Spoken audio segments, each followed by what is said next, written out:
and then also that the family is the foundation of our nation. That is our position. And so there are no questions or equivocations about what we believe. I believe that we are completely aligned with the Christian Council in terms of your belief. And so we agree with the Speaker to relay the bill and let Parliament, debate it. And if there are any amendments or whatever that have to be done, if the Parliament of the people of Ghana endorse the bill and vote on it and pass it, and it comes to me as president, I will sign it.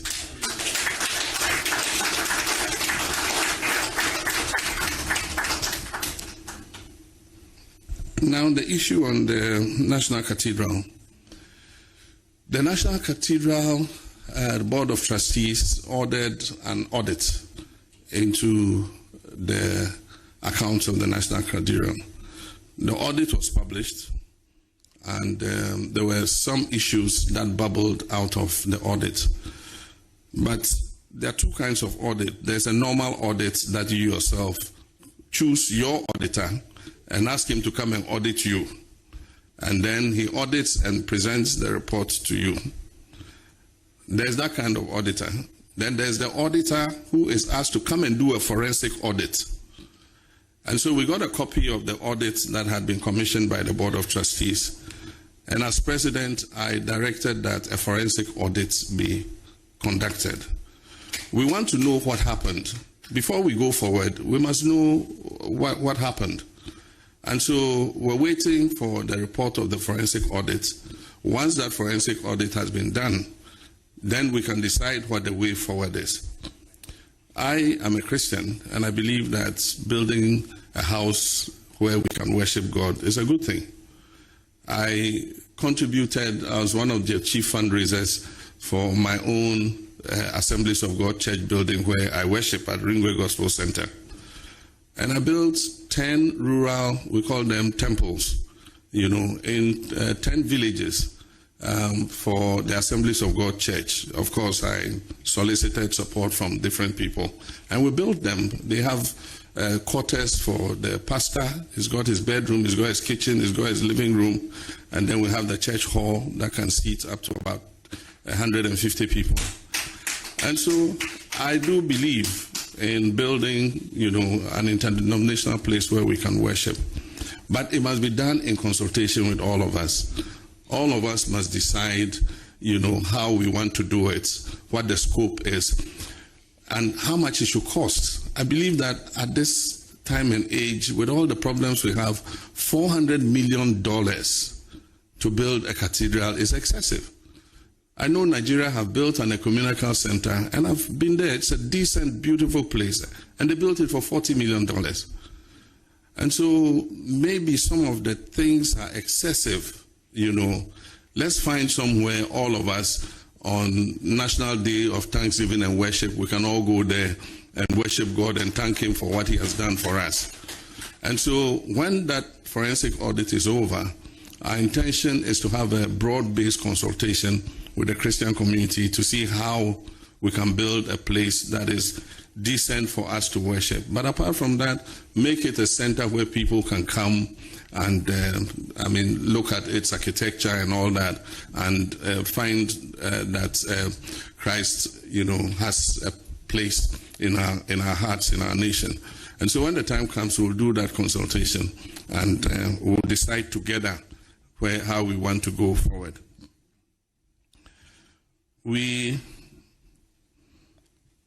Before I became president, had indicated that we're going to take the fight against corruption to a whole new level. And it's not anything personal against anybody. I have said several times that our problem in the fight against corruption is that it is always post-regime corruption that we fight. And so when a government is in office, when scandals are taking place, they don't deal with them. And so they leave it until a new government comes. And when that government comes and starts investigating the cases of corruption, then the previous government says, oh, you are witch hunting us. This is political persecution. But I've said notice to my ministers, ask them every day in cabinet, I remind them. I say the prosecutions that we're taking against the current government will betide the first person who brings a scandal to this government. We shall hang them on a cross. And you follow our Lord Jesus Christ, that you cannot resurrect again. And so I keep warning them that Aba Yedibo Techi and One Yedibo Boba. But we must deal with the corruption that has taken place.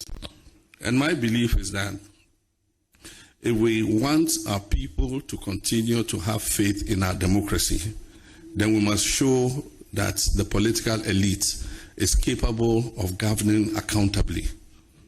Because by the time we went to the 2024 elections, most of our young people and our people were like, oh, even elections, it's a waste of time. You go and vote and people will just come and misuse our money. If we don't let our people believe that we can govern this country and govern it accountably and hold people to ransom who have misused government resources, then we can go the way other countries have gone. And that's why I said before the election, and I was misinterpreted, I said Ghana is not immune from coup d'etats. If the political class does not get its act together, it is possible that there could be a military coup or a civilian uprising. And civilian uprisings are worse than military coups because they end up in chaos and anarchy. If you look at what happened in Sri Lanka or somewhere, when the people had had enough, they overran the government, the prime minister ran away. They entered the prime minister's house, they were swimming in his swimming pool and opened his fridge and were drinking his drinks and eating his food. That is worse than a coup d'etat. And so for me, I said that my mission is to use the mandate Ghanaians have given me to move Ghana to a level where anybody who comes after cannot reverse the gains that we have done. And then people come to me and say, oh, but oral is too slow, the investigations and prosecutions are too slow and all that. But the point is, we have military and revolutionary days. A person, even whatever they say the person has done, the person must have his day in court. And a judge must look at the evidence and decide whether he's guilty or not guilty. Society can condemn the person as guilty, but when you present the facts in court, the judge might have a different opinion. And so even though, I'm sure most Ghanaians would want us to have one big courts, this thing, put them in, and then in 1 week we dispatch your case and then straight to Nsawam and just keep dispatching them. We have a constitution and we must follow the process. And you don't just get up and take the person to court because you believe he's committed a crime. You must gather the evidence. Because however guilty you think a person is, if you don't gather the evidence and you just rush a case to court, the judge will throw it out. And so they say all this oral thing and this, that, the investigative organizations are working as and when they have sufficient evidence, then they take the case to court. And so we're not going to rush those cases if we don't have evidence because the public is baying for blood.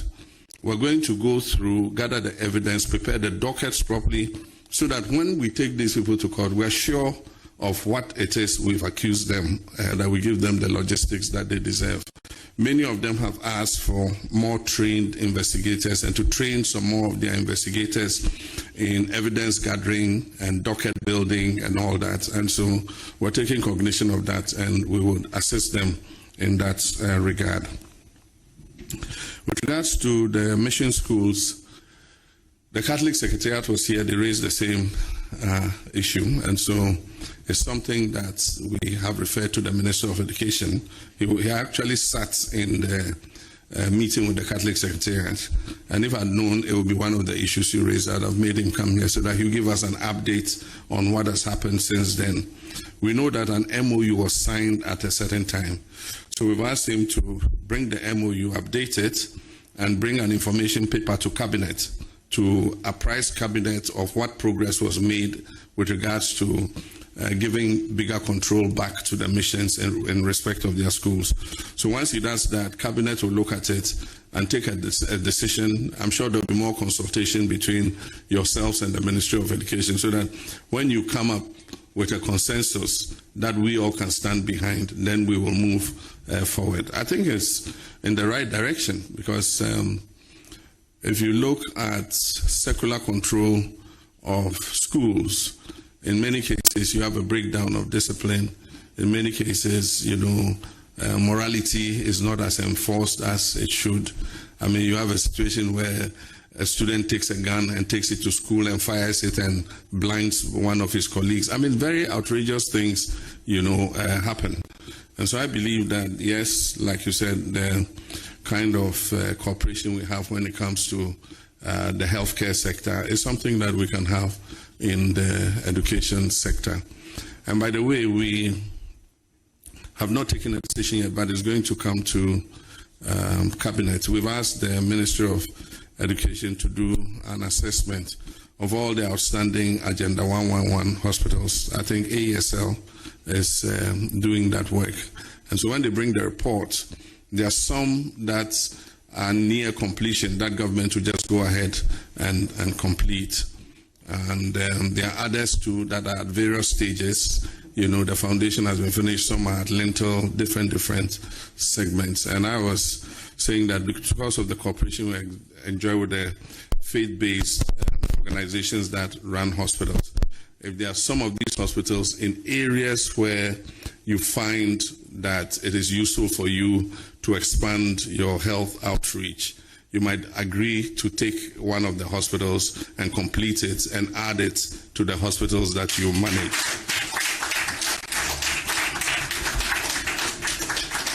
And so at the right time, we will come with all the information on the hospitals and where they are located.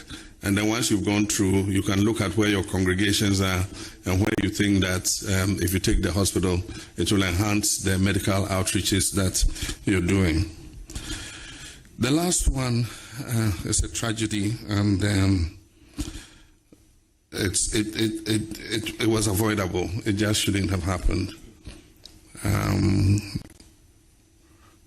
The lack of opportunity has made recruitment into the security services a life and death issue for many young people.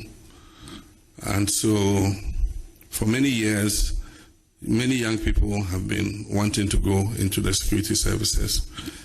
But at a certain point in time, the recruitment was not transparent.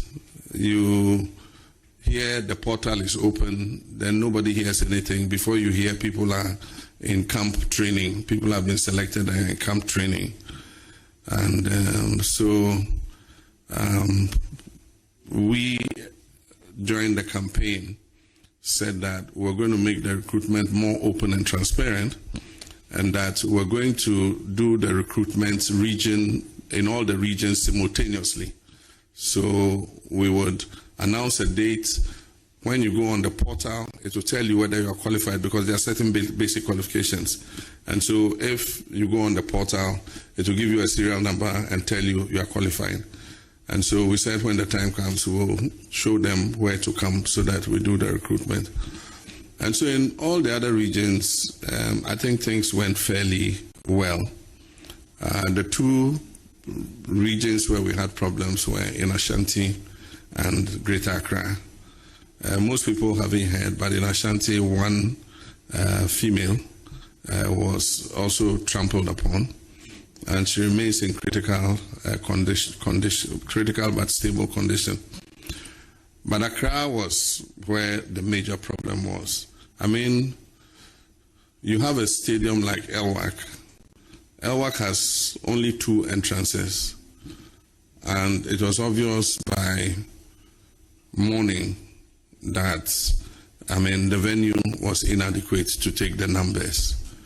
And so what I think should have been done was to suspend the exercise for that day and then go on the drawing board again and see what to do, which is what they've done now. Now there are 5 different centers, and people are being called in batches when the resumption takes place later this week. And so the numbers are more manageable. But somebody should have foreseen that this would happen. Unfortunately, we lost 6 of our young people, all female, because the way the pressure came, the female body is not as robust as the male. So most of those who were injured were female. When I went to the ICU, most of those I saw there were female. But unfortunately, we lost 6 of them. Yeah, several of them, about 6 of them, are still in critical condition. We continue to pray that they make a full recovery. But I think that there must be lessons learned from this. The military has taken the decision to institute a board of inquiry, which is ongoing now. But in the meantime, those in charge of personnel management have been relieved of their positions, and new appointments have been made to personnel management. And so we pray for the souls of the young people who were lost. I sent the deputy minister and a contingent to visit all the families of those who lost their lives. And I also gave a directive that if they have a sibling or a relative from the family who is qualified medically and physically to join the security services, we should give them that opportunity so that the ambition that their sibling had or their relative had in joining the force will not be lost to the family. And I think that they've received that, quite well. So those are the issues that you have raised. I want to thank you for raising them. And like I said, our doors are always open. And I'm sure that this interactive session we've had would give you an understanding of the perspectives from which we also are operating. So thank you very much, and God richly bless you.